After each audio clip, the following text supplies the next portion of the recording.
has. Get ready to receive what he has. Get ready to receive what he has. Hallelujah. God, we lift our hands before you because we're expecting you to do something mighty in our lives this week. God, we're expecting you to do something great in our lives this week, whether it's on our job or in the midst of our families. God, we're expecting miracles this week. If you're expecting, just wave your hands before God if you're expecting that this morning.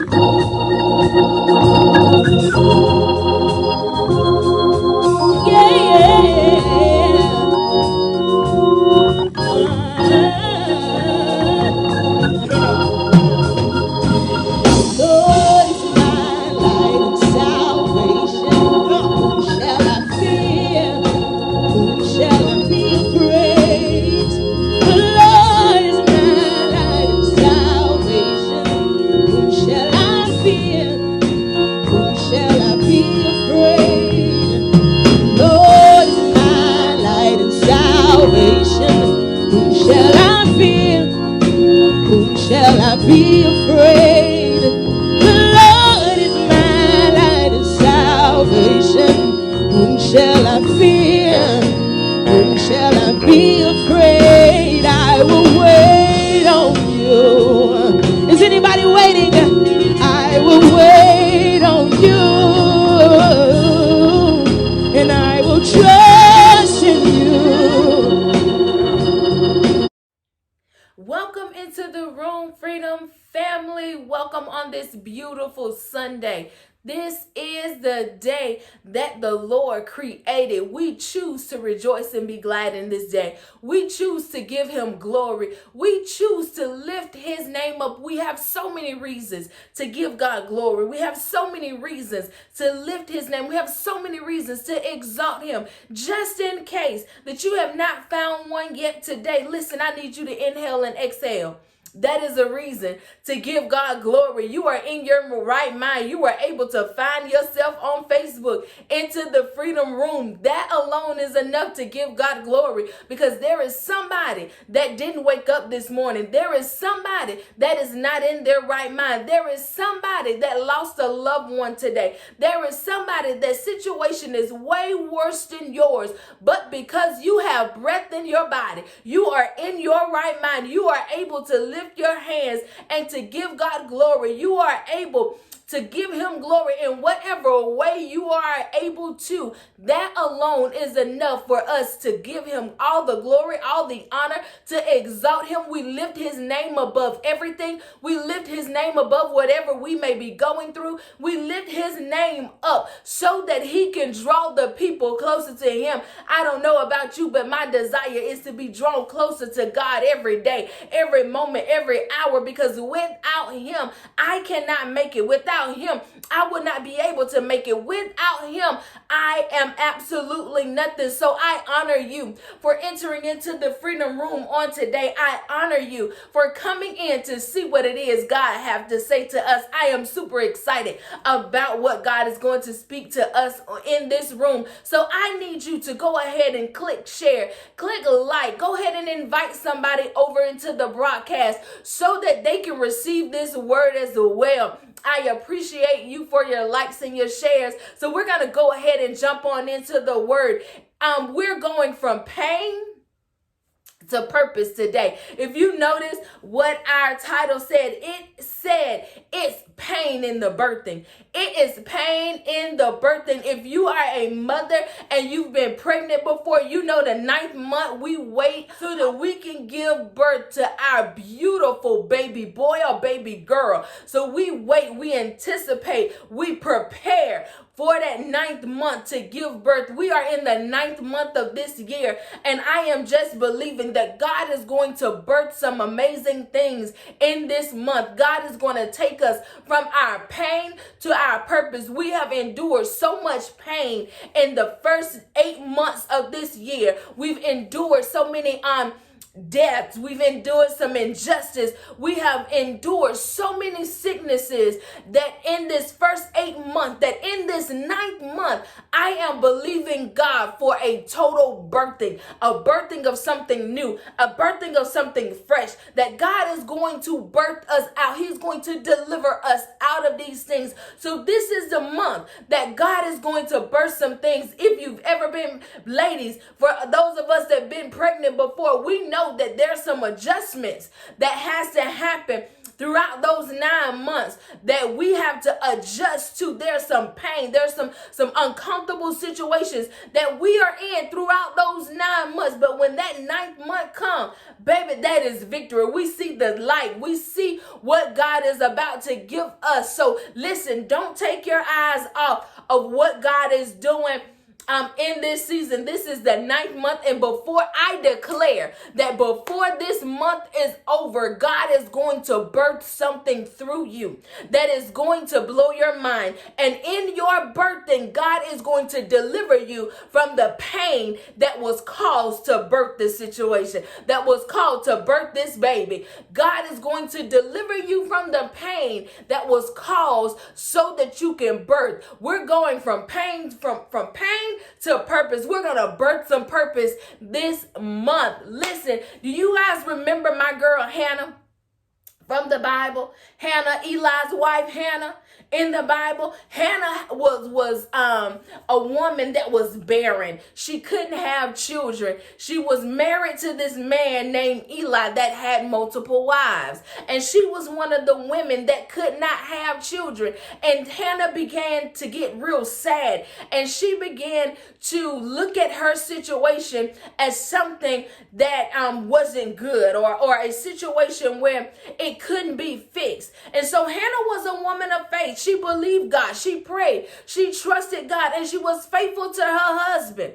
He had all them wives. Back in the day, they could have all them wives. But don't try it now, men. We ain't having that. Us women ain't having that in this time. But she had a relationship with God. She was a woman of faith. She knew who God was. She knew the ability that God had to answer prayers. So she had these people that was around her, his other wives, Peninnah. She had these people that was around her that always reminded her of what her issue was. They always reminded her of how barren she was. They always reminded her of what she could not do. So in the midst of her pain, we're going to look at what Hannah did, because that is what's going to get us to the place that God is going to trust us to birth some things through us. Hannah taught me some things that in this season, in this month, that I have to apply to my life so that I can show myself worthy to God,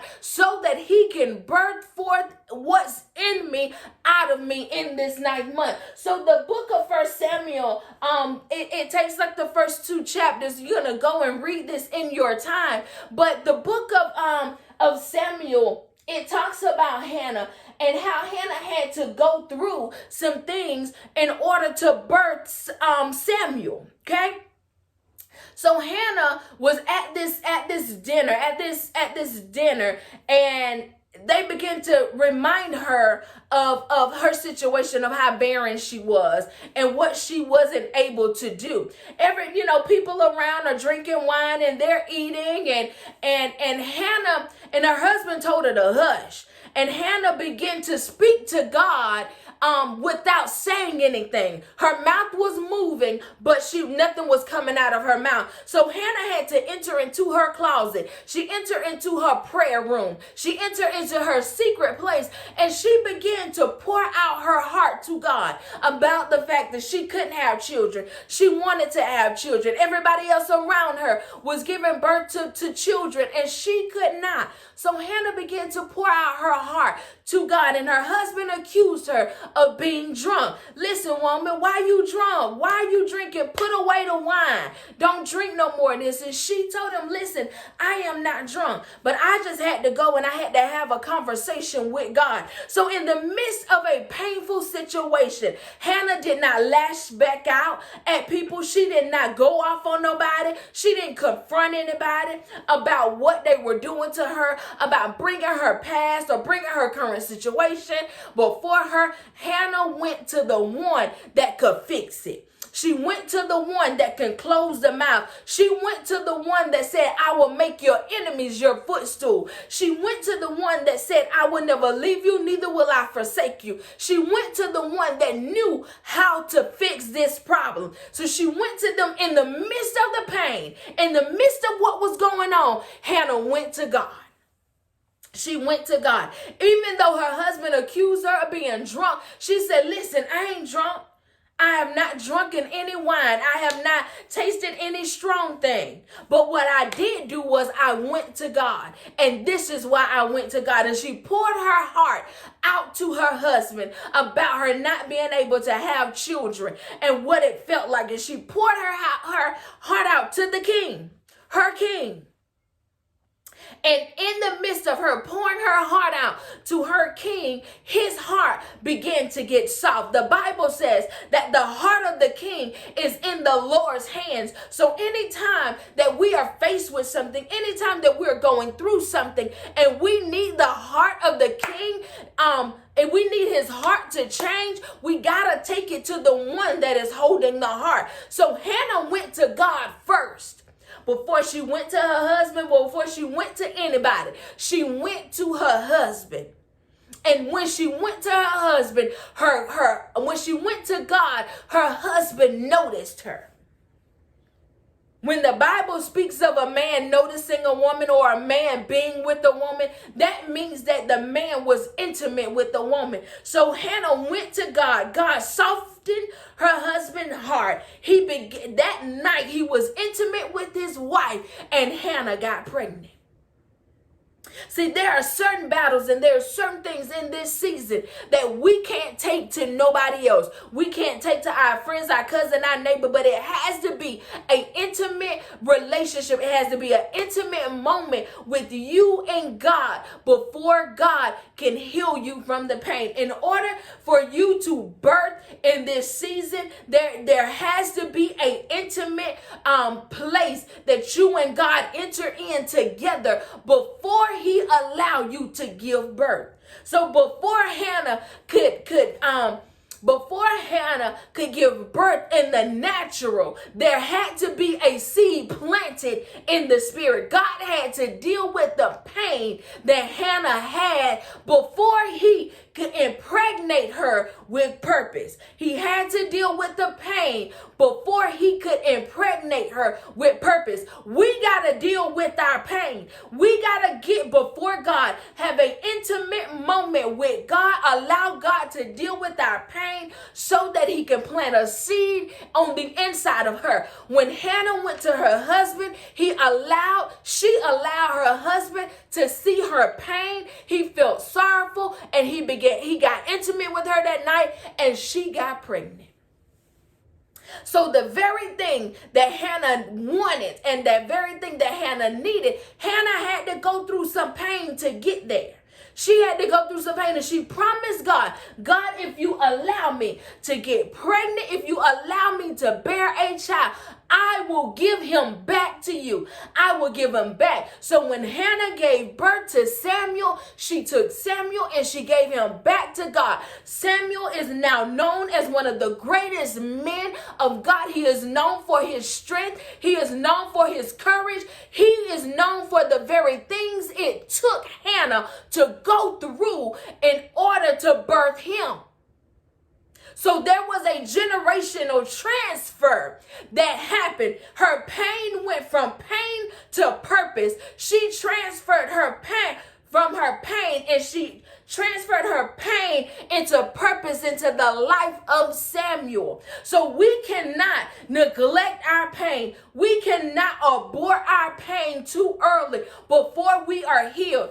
Hannah got healed from her pain, and her pain went from pain to purpose in the life of Samuel. Samuel delivered so many. He delivered so many people. He won so many battles because of his strength. It took strength for Hannah to endure what she went through in order to birth him.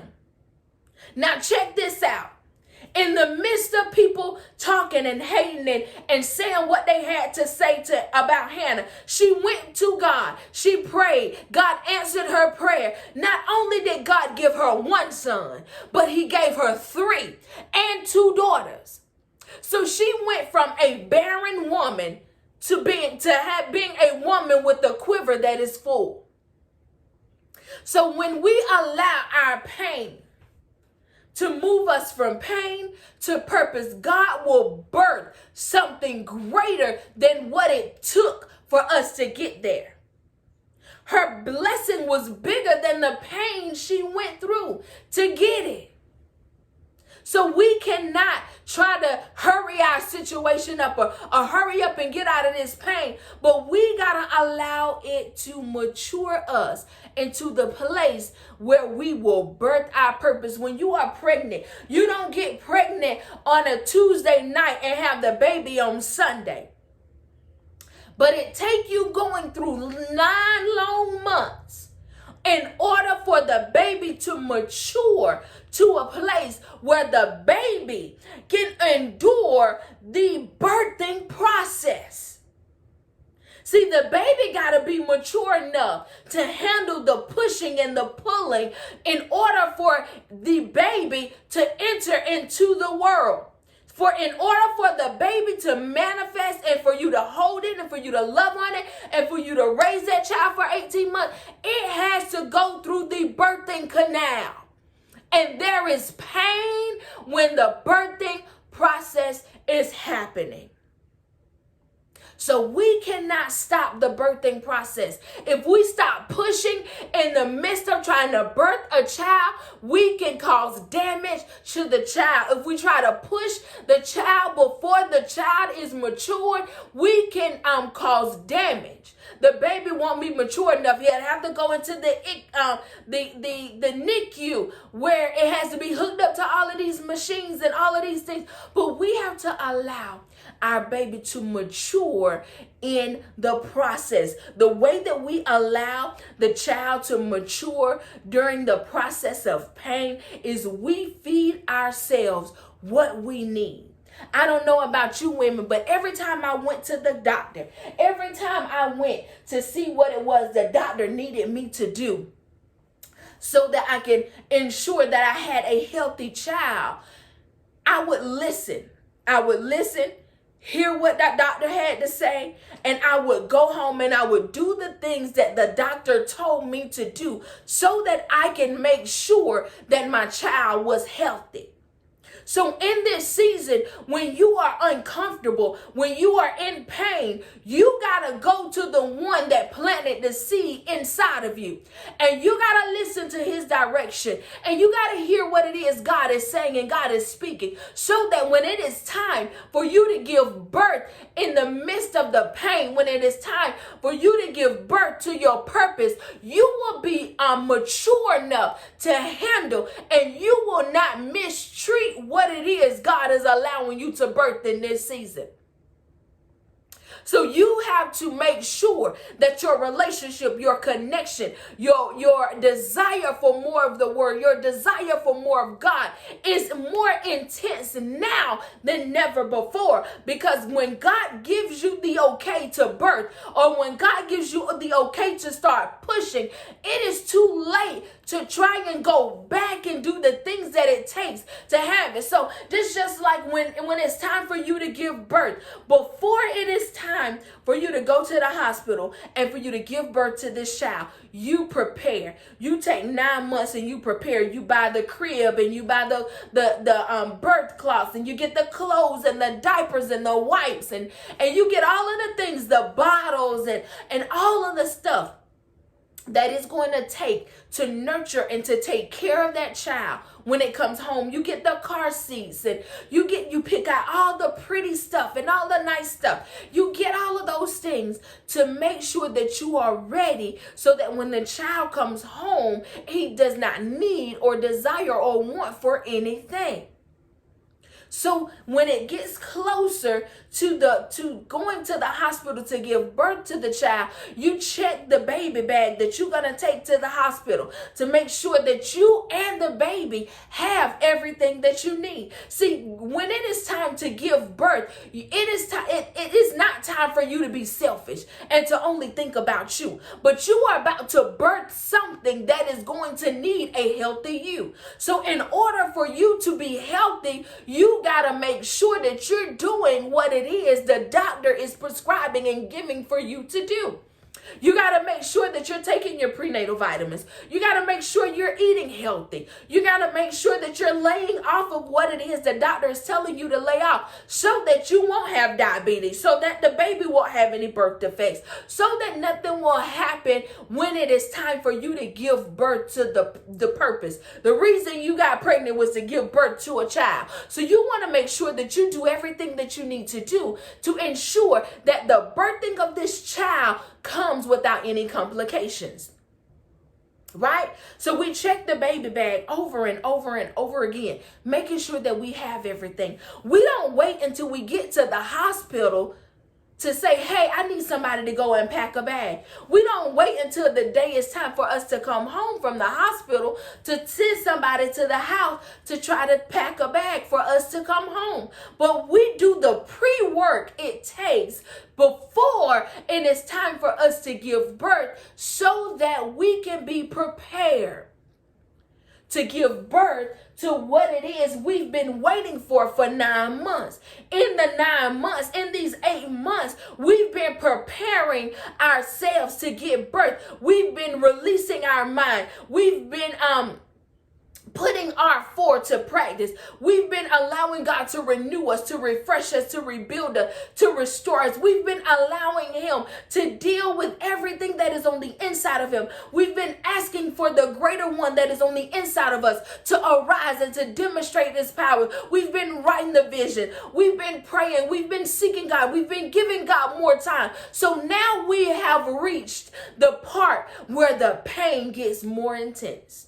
Where it is intense. The pain is intensified. The pain, and you get more and more uncomfortable every day. The pain goes from your bottom of your back to your pelvic bones. The pain, you get tired, you get aggravated, you don't want to be bothered, and you become worried, you become concerned. You have all of these emotions that is arising because you're feeling the pressure of birthing. You're feeling the pressure of becoming a mother. You're feeling the pressure of your purpose being placed in your hands. But do not get weary in this time. Do not allow yourself to become fearful. Do not allow yourself to become worried. This is the time where you got to cast your cares on the Lord, because he cares for you. This is the time where you got to plant your feet by the rivers of living water, because you are about to birth something. This is your season of birthing.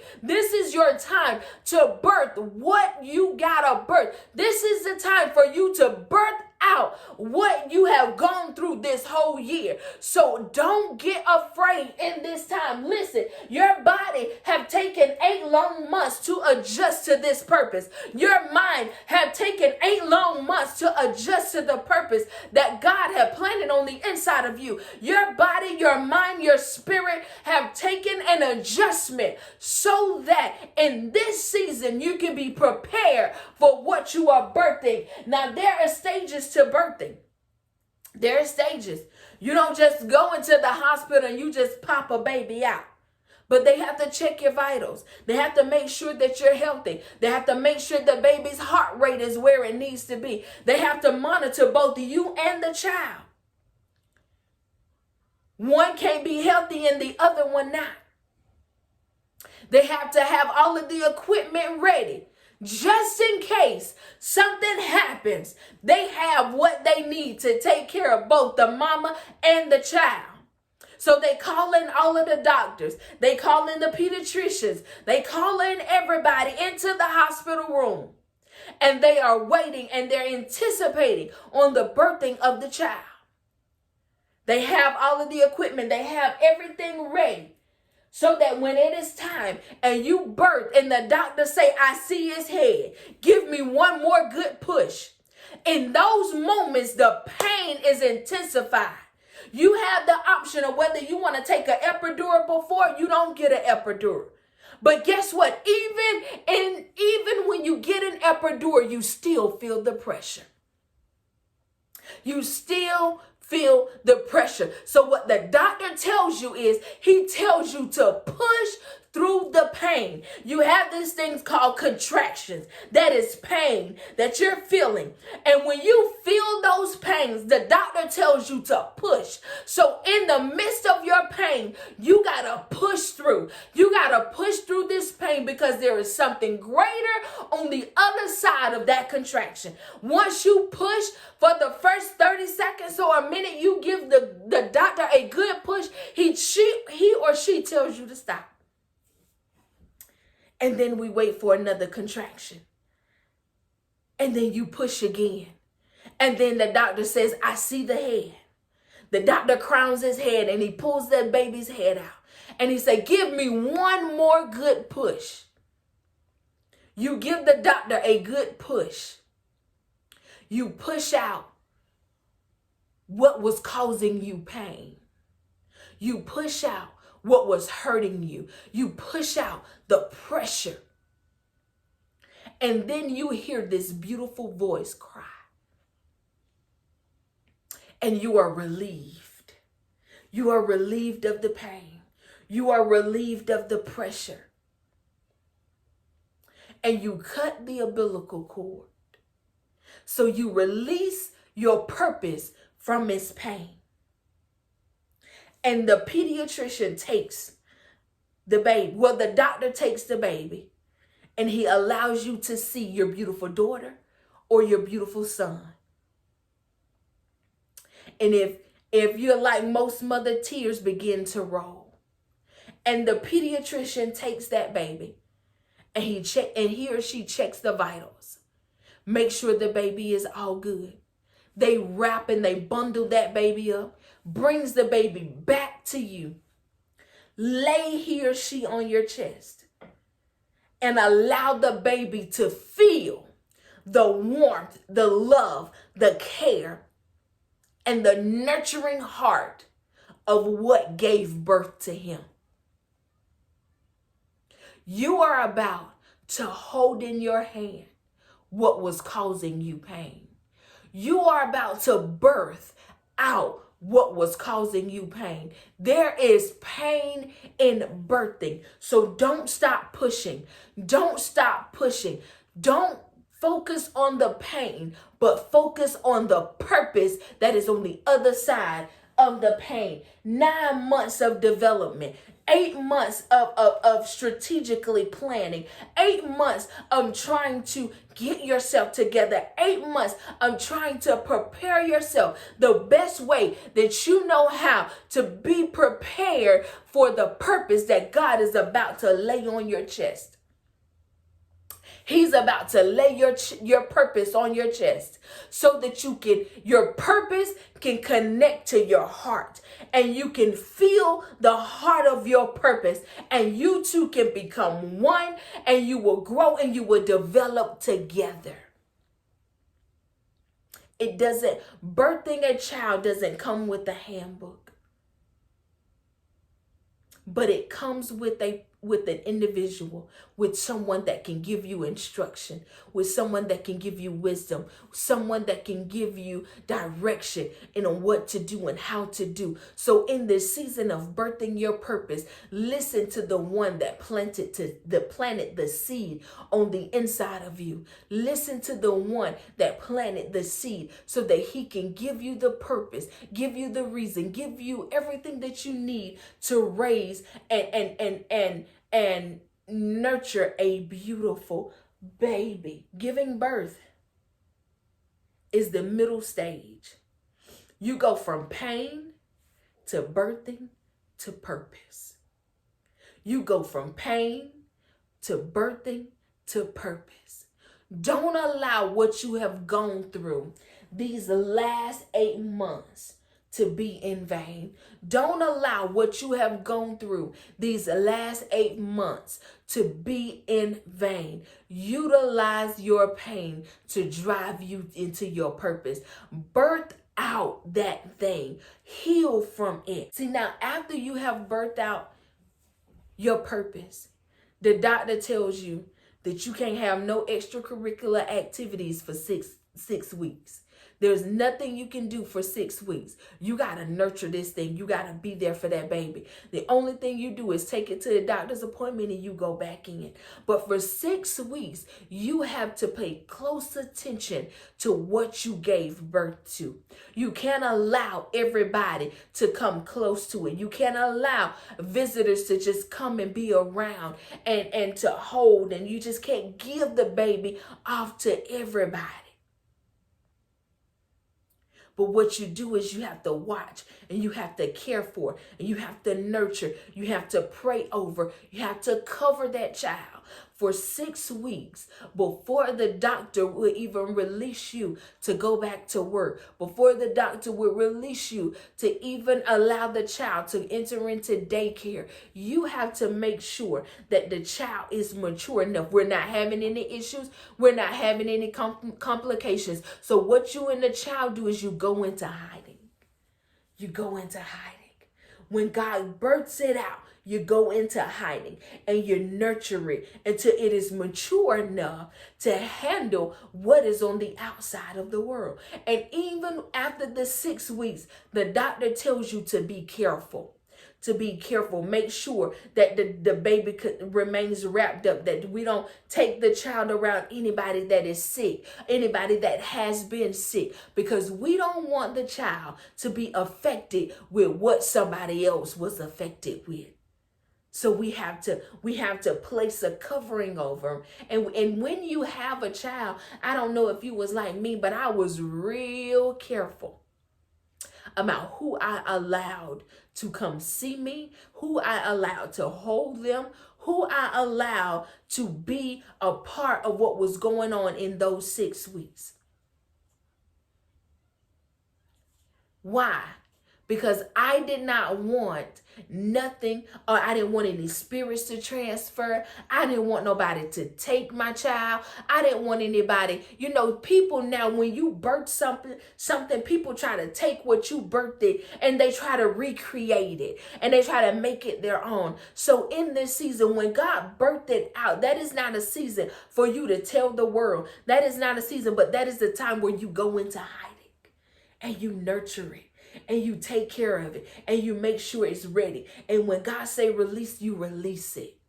But this is your year, or this is your month to birth what has been causing your pain. You're moving from pain to purpose, from pain to birthing to purpose. You're in the birthing stage. Don't stop pushing now. Don't stop pushing. Don't let nothing distract you. Don't let nothing hinder you from getting to the purpose that God has for you in this time. It is going to be painful. You're going to feel the pressure, but don't give up. Greater is he that is on the inside of you than he that is in the world. Greater is he that is on the inside of you than he that is in the world. You have someone greater on the inside of you that can give you the strength. The joy of the Lord is your strength. Use your joy to push through this pain. Use your joy to push through, to push this baby out in this moment. Utilize your joy. This is your month of birthing.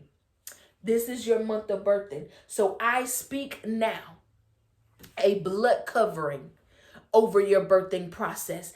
I pray a fresh anointing over your birthing process. I pray a greater strength over you so that you can push out. I come against the spirit that will cause you to give up. I come against the spirit that will cause you to fear. I come against the spirit that will cause you to doubt. And I speak a total free mind. I speak freedom. I speak liberty. I speak birthing. I pray that God will surround you with midwives and doctors that will show you, that will teach you, that will help you, that will nurture you in birthing out your purpose in this season. This is your month to birth. This is your month to give birth to what has caused you pain these last 8 months. So I speak now a healthy birth. I speak a good birth. I speak a healthy birth. I speak that there wouldn't be nothing wrong with what you are birthing in this season. I speak no complications. I speak that what the enemy is, the ditch that the enemy is digging, that he will fall in it. I speak against everything that the enemy has spoken against your birthing process or your purpose. I declare that it will return back to him. And we speak favor. We speak blessings. We speak the presence of God to be in you and around you and to surround you in this 9th month, in your month of birthing. I speak health and wellness to you in the name of Jesus. I plant your feet by the rivers of living water, that in this season you will bring forth the fruit that God has ordained for you to bring forth. In the name of Jesus, I pray that God will clear your mind, that God will give you clear vision, that God will unclog your ears, that you will hear him in the spirit realm. I come against anxiety, and I come against impatience, and I pray that God will give you patience and he will give you strength to endure in this season. I pray the spirit of Hannah will rest over you, and I pray as you pour out your heart to God in this month, that you will begin to birth in this month what your heart desires. In the name of Jesus, endure this pain like a good soldier. Lift your heads and allow the King of Glory to come in this time and in this season. I declare that this is the month of birthing, and I pray, and I am excited to hear. I pray that you not only give birth to your purpose, but your purpose will flourish. That the favor of God will draw men and women from all over the world to connect and to follow you. I pray that the favor of God will rest over your birthing process. Be encouraged in this time. Don't give up. I know you feel the pressure. I know you feel the pain, but there is pain in birthing. There is pain in birthing. After you birth, and that doctor lays that baby on your chest, you forget about every pain. You forget about every sleepless night. You forget about every time that you had to hug the toilet. You forget about every uncomfortable position you sat in. You forget about the hot flashes, and you fall in love with what God allowed you to birth. You fall in love with this beautiful child that was birthed out of you. It was birthed out of your pain. You forget about everything else, and you focus in on the beauty that was placed heart to heart. Focused on the beauty. Focus on what God is allowing you to birth. Focus Focus on what is coming from you in this ninth month. Focus on what God is allowing you to birth in this month. Be like Hannah. Pour out yourself to God. Pour out yourself so that God can hear your heart. And He can not only allow you to birth one son, but He will allow you to birth multiples. And in this season, He is making your enemies your footstool. Have a healthy birthday. I'm excited to see and to hear what God is going to do in your life and through your life in this season. You be encouraged and know that this is your season. This is your month to birth forth what God has planted on the inside of you. You ain't went through these 8 months of pain for no reason. I love you, and you be encouraged. Know that this is your season. It is our time to birth. It is our season to show forth what God is blessing us with. So I take honor in showing each week a young African American woman that has started her own business, have started her own ministry. So I am super excited to introduce to you guys the Choice Publishing House. Such an amazing young woman that was brought to my attention. Listen, if you need help with the book cover, if you need help with your social media graphics, if you need help with copyright, registration, resume service, this is a young, amazing African American young lady that can help you take your ministry, your business to the next level. She is currently offering free consultations. All you got to do is get her number, contact her, let her help you take your business, your ministry to the next level. I am super excited about what God is doing in her life and in her ministry. So let her help you. Freedom family, let's go over and let's show her some love. Again, thank you for tuning in to our broadcast on today. I pray God blesses you in such an amazing way.